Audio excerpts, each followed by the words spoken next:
What's up, everybody? It's Chris with chrisbello.com, and today I want to talk about morning routines and my morning routine in particular. Got to give a shout out to Hal Elrod, The Miracle Morning.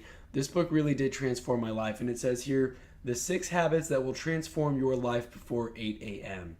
Before you read any further, please grab a pen so you can write in this book. As you read, mark anything that stands out which you may want to come back to later. And then the next paragraph shows, personally, I used to struggle with this because I'm a bit of an obsessive compulsive perfectionist and anal about keeping things looking clean and neat. Then I realized that I need to get over it. And that line right there changed my life as well because I started writing in the book.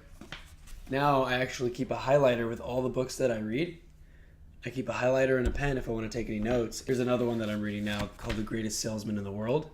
I'm highlighting stuff now. That's a new habit that I never did because I had that issue. There's so many amazing things. Let me just flip to a random page and see what kind of nuggets that I underlined. Here's one. The reality is that if we don't change now, our life won't change. If we don't get better, our life won't get better. And if we don't consistently invest into our self-improvement, our life will not improve. Yet, most of us wake up every day and stay the same. So basically in this book, Hal talks about SAVERS as an acronym, SAVERS. The S stands for silence, the first S. In the book he mentions, spend 5 minutes on silence, just practice gratitude, think about all the things you're grateful for. Then the A in SAVERS is for affirmations, and you do 5 minutes of affirmations. I oftentimes look up a YouTube video or I'll Google them, or when you go to the Hal site, there's some links where you can get some printouts as well. And we've got self-confidence affirmations, level 10 success affirmations. So those are great, but those are some kind of long affirmations. Oftentimes when I look them up online or when you're listening along to a YouTube video, it'll be shorter, like I am enough, I am great. I did another YouTube video on affirmations and the power of them. So I'll spend 5 minutes on affirmations. And then the V in SAVERS is for visualization.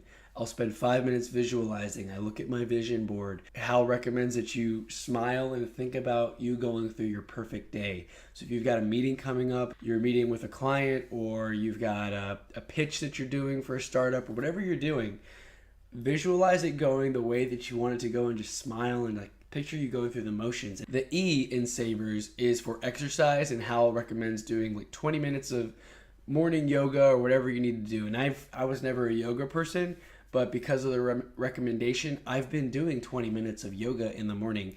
And you don't have to do this in any particular order. You can adjust the duration of any individual thing. You can do affirmations longer if you want and do silence a little less.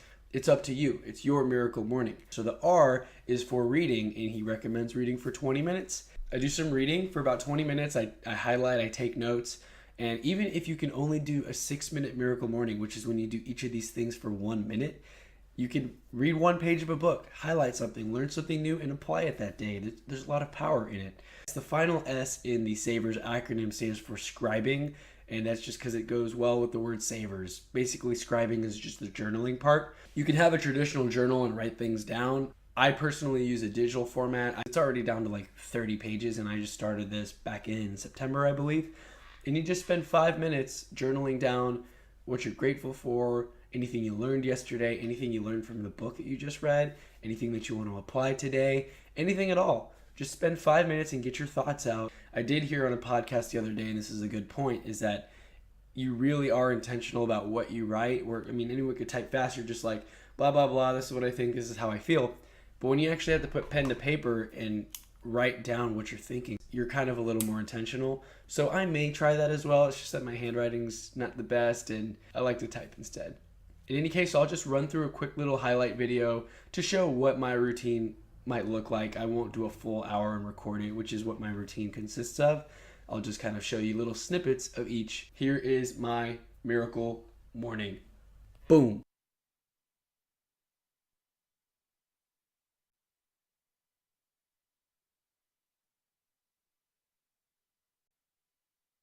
I commit now to schedule and follow through today with the necessary actions that will ensure that I create the extraordinary life I deserve to live.